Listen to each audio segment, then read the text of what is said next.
रोज एक नई कहानी देखने के लिए चैनल को सब्सक्राइब करें और बेल आइकन दबाना ना भूलें। पल्लवी एक बहुत ही सुंदर और मतलबी किस्म की लड़की थी।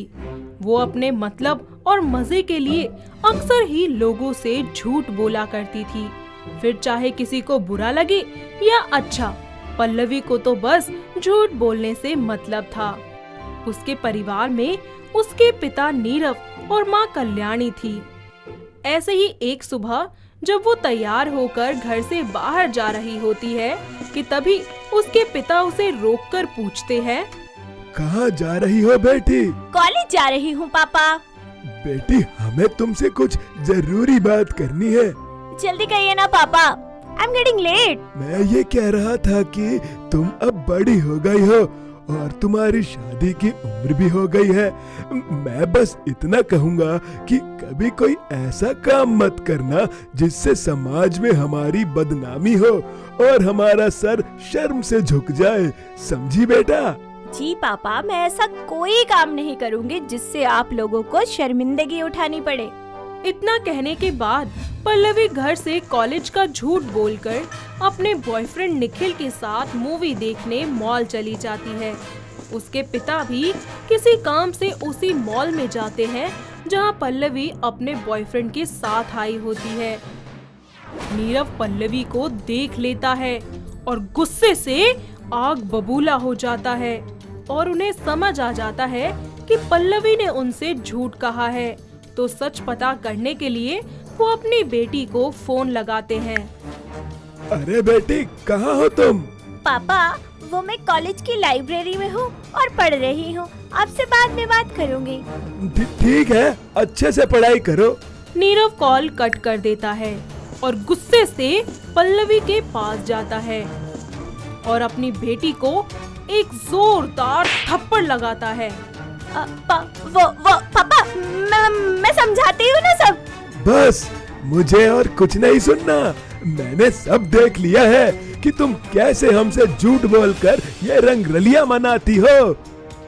नीरव अपनी बेटी का हाथ पकड़कर उसे वापस घर ले आता है। ऐसा एक बार नहीं बल्कि काफी बार होता है। अपनी बेटी की इन हरकतों से परेशान होकर नीरव उसकी शादी साहिल नाम के लड़के से करवा देता है, जो कि बहुत ही शांत स्वभाव का लड़का था। शादी के बाद पल्लवी उसके साथ अपने ससुराल चली जाती है।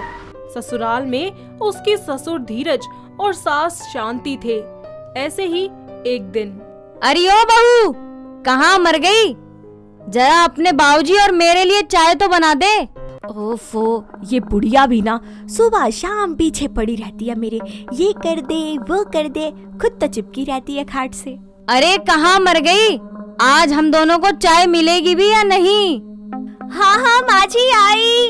अरे कहाँ रह गई थी तू? कब से तेरी चाय का इंतजार कर रहे हैं हम। वो माँ जी, मैं ना बाथरूम में गिर गई थी, जिस वजह से मेरे सर में थोड़ी चोट लग गई और मुझे बहुत दर्द हो रहा है, इसीलिए मैं काम नहीं कर पाऊंगी। अच्छा ठीक है, चल कोई बात नहीं, तू जा आराम कर, मैं अपने आप चाय बना लूंगी। ये बात बोलकर पल्लवी अपने कमरे में चली जाती है। दिन बीतते जाते हैं। जब भी उसकी सास उसे कोई काम देती तो वो उस काम को टालने के लिए कोई ना कोई झूठा बहाना बोल देती। ऐसे ही एक दिन वो अपने पुराने बॉयफ्रेंड निखिल से मिलती है, जिसे देखकर उसका सोया हुआ प्यार एक बार फिर से जाग जाता है और दोनों की बातें और छुप छुप कर मिलने का सिलसिला शुरू हो जाता है। निखिल उसे अपनी बातों में फंसाकर हमेशा ही उससे पैसे ऐंठता रहता था। ऐसे ही एक दिन वो निखिल से दोबारा मिलने जाती है। डार्लिंग, मैं क्या कह रही थी, क्यों ना हम दोनों कहीं भाग चले? क्यों, क्या हुआ? सब ठीक तो है ना? हाँ निखिल, सब ठीक है, पर मैं तुमसे बहुत प्यार करती हूँ। एक बार तुम्हें खो चुकी हूँ, अब दोबारा खोना नहीं चाहती। मैं अपनी पूरी जिंदगी तुम्हारे साथ बिताना चाहती हूँ। अरे ये तो पीछे ही पड़ गई। मैंने ना जाने क्या क्या सोचा था। अभी तो इससे बहुत माल ऐंठना है। ओ हेलो, कहाँ खो गए? अब बताओगे भी या यूं ही सोचते रहोगे? डार्लिंग, तुम ना बिल्कुल सही कह रही हो। तुम बस एक काम करना, अपने घर से सारे गहने और जवाहरात लेकर आ जाना। उसके बाद हम कहीं दूर भाग चलेंगे। Okay darling. पल्लवी वहाँ से वापस अपने घर आ जाती है। शाम को जब उसका पति घर आता है तो उससे बात करता है। साहिल, वो मैं क्या कह रही थी कि जयपुर में मेरी दोस्त नेहा की शादी है और उसने मुझे स्पेशली इनवाइट किया है। पर पल्लवी, मुझे तो यहाँ बहुत काम है, मैं तो नहीं चल पाऊंगा, तुम्हें अकेले ही जाना पड़ेगा। ओ तेरी, ये तो सोने पे सुहागा हो गया। अरे पल्लवी, कहाँ खो गई? कुछ नहीं, यही सोच रही थी कि अगर मैं अकेली जाऊंगी तो उसे बुरा लगेगा। कोई नहीं, मैं कोशिश करूंगा कि काम को जल्दी से निपटाकर तुम्हारे साथ चल सकूं। अरे नहीं नहीं, अगर आप नहीं आ सकते तो कोई बात नहीं, मैं अकेले मैनेज कर लूंगी। और वैसे भी काम को इम्पोर्टेंस देना ज्यादा जरूरी है। ऐसे ही पल्लवी अपने घर के सारे जेवर और पैसा लेकर ट्रेन से जयपुर निकल जाती है, जहां रास्ते में उसे निखिल मिलता है। वो दोनों जयपुर जाकर एक होटल में रूम लेते हैं और पार्टी करने लगते हैं। निखिल पल्लवी के जूस में कुछ मिला देता है, जिससे वो बेहोश हो जाती है। अगली सुबह जब वो उठती है तब उसे कहीं पर भी निखिल नहीं मिलता, ना ही उसके जेवर और ना ही उसे पैसे दिखाई देते हैं। वो ये सब देखकर बहुत ही दुखी और परेशान हो जाती है। उसे समझ आ जाता है कि निखिल उसे धोखा देकर वहाँ से चला गया है। साथ ही उसे अपनी गलती का भी एहसास होता है, क्योंकि अब वो ना तो वापस घर लौट सकती थी और ना ही उसके पास आगे बढ़ने के लिए पैसे बचे थे। वो पछतावे के लिए वहाँ से अपने घर वालों के पास वापस लौटती है ताकि किसी तरह उनसे माफी मांग सके। और तब उसकी सास उससे कहती है, आ गई महारानी अपनी दोस्त की शादी से, पूरे पैसे और जेवर लुटाकर। माँ जी, मुझे माफ कर दीजिए। आहा, तुझे माफ करूं? अरे तुझे माफ करे मेरी जूती, झूठी एक नंबर की। पता नहीं कितने झूठ बोले हैं तूने अब तक। पल्लवी, उठो यहाँ से और निकल जाओ अभी मेरे घर से।